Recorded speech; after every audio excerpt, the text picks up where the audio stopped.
Welcome to TradersArmy.com, defending your right to build wealth and preserve capital for generations to come.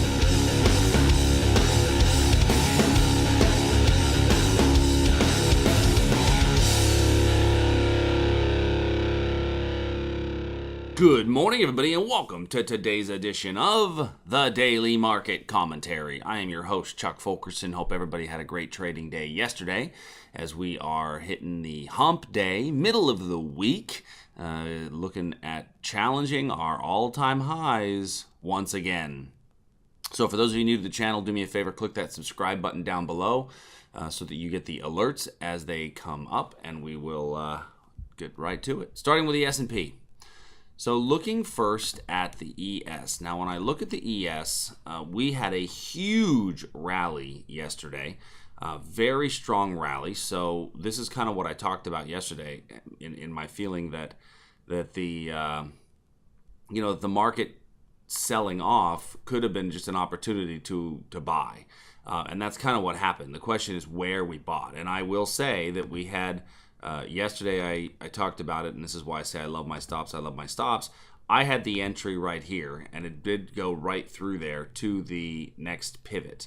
The level that I had chosen, I chose frankly because of the time of the day that it was created. I do like to have those areas that are above pivots, but it actually went right to the next one, and then boom, rallied very, very strong. We got back to right at the all-time high and then sold off.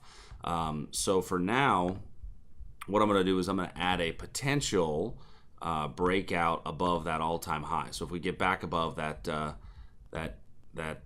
all-time high, then it'll be a chance to continue to go long.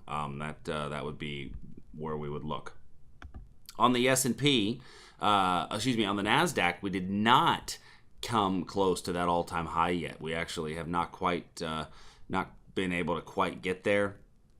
We are still, pretty significantly below it, and so, this whole tariff issue is really more focused on tech than it is anything, and that I think is kind of a telltale sign of things to look out for, right? So, I had a potential reversal area in there yesterday that we kind of came through this little bitty area in here, if you were so inclined.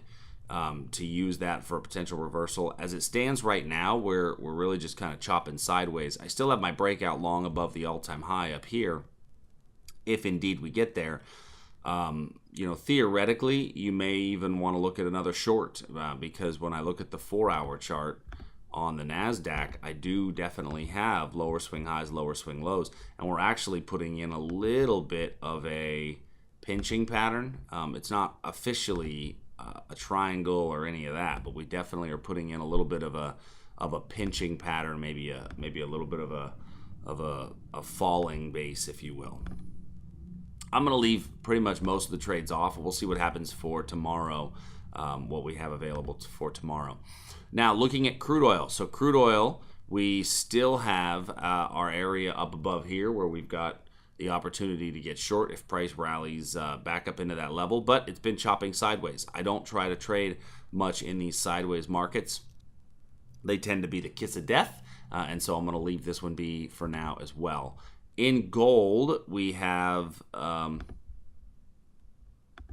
the price action where we've got these lower swing highs. Now, we did pop above what I would consider these 3 lower swing highs yesterday, and now we are just kind of moving around sideways. I think there's a chance that we could just see continuation of this sideways movement. It's really been a lot of sideways, and I think there's a chance that we'll get a lot of sideways until the Fed announcement next week. I think it's the 26th when we get the Fed announcement. I think we could see that a lot. Moving over to bonds. Now, our bond breakout trade has been a nice mover. So we had this level here for a bond breakout. We did get this bond breakout. It's almost come down to what our profit target would be. And so this one, at the very least, you take your stop, you move it down, lock in some profits. This one is running very strong as the markets rallied yesterday when the bonds sold off. In the Aussie, I had looked at a potential reversal up in this region. It did not come to fruition. So our next area of any opportunity would be here, although we've now put in on the 4-hour chart higher swing low and higher swing high. By getting above this pivot, we've put in a higher swing low and a higher swing high. That's technically, going to be what I would consider a little bit of a bottoming pattern. Doesn't mean that bottom is going to hold forever, right? I mean, look at what we had that over here as well. So just keep in mind, though, that we do have a fair amount of strength now in the Aussie. So you may not want to take this level up here when we get there. It's really going to depend on the arrival. Next, in the euro, so I've got really nothing here to add.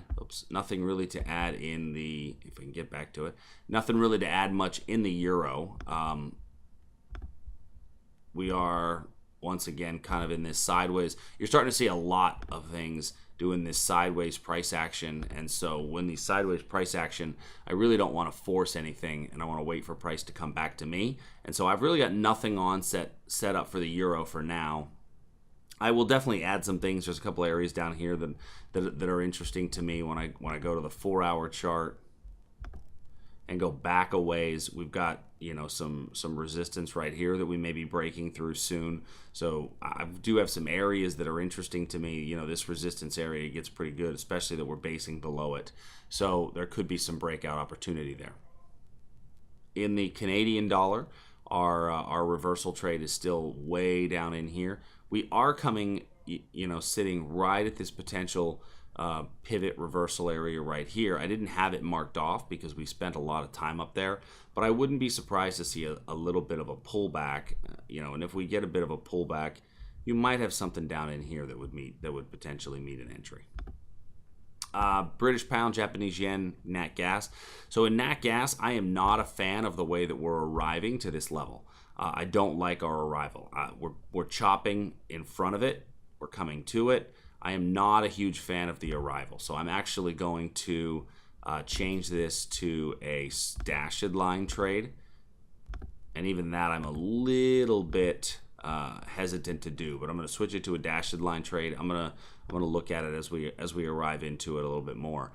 In the Great British Pound, we still have this little area, this line in through here where we had the gap, where we have kind of gap and run, but we shouldn't be affected by this big old long wick because there's really no levels in there that I liked. The Japanese yen, looking at the rollover gap here over on the left. I think there's a chance that we could get a breakdown from where we are right now and at least continue to trade down into that area. And then as far as copper goes, we've really had a huge run up in copper, which frankly came out of nowhere for me. I expected a potential breakdown below this area here. The area is still valid, but the huge run up was something that was somewhat unexpected. However, still inside this much bigger range that we've been in for a while. Let's see if we get a rollover off of this area here and we pull back down a little bit through some of that clean air. So as far as our markets go, just overall, I would be a little cautious, especially with the sideways chop that we're getting in some of our major commodities and our currencies. The bond breakout was really the best trade. We still have some long breakouts set up for the ES, so just keep an eye. We're starting to see a little bit of sector rotation as well, with our technology sector underperforming some of our stronger, more blue chip style sectors. So tomorrow in the live trading room, we'll cover some individual stocks, some individual trades. So if you're interested in the live trading room, go to tradersarmy.com to learn more. We'd love to have you join us in the live trading room. Until then, talk to you all soon. Have a great day.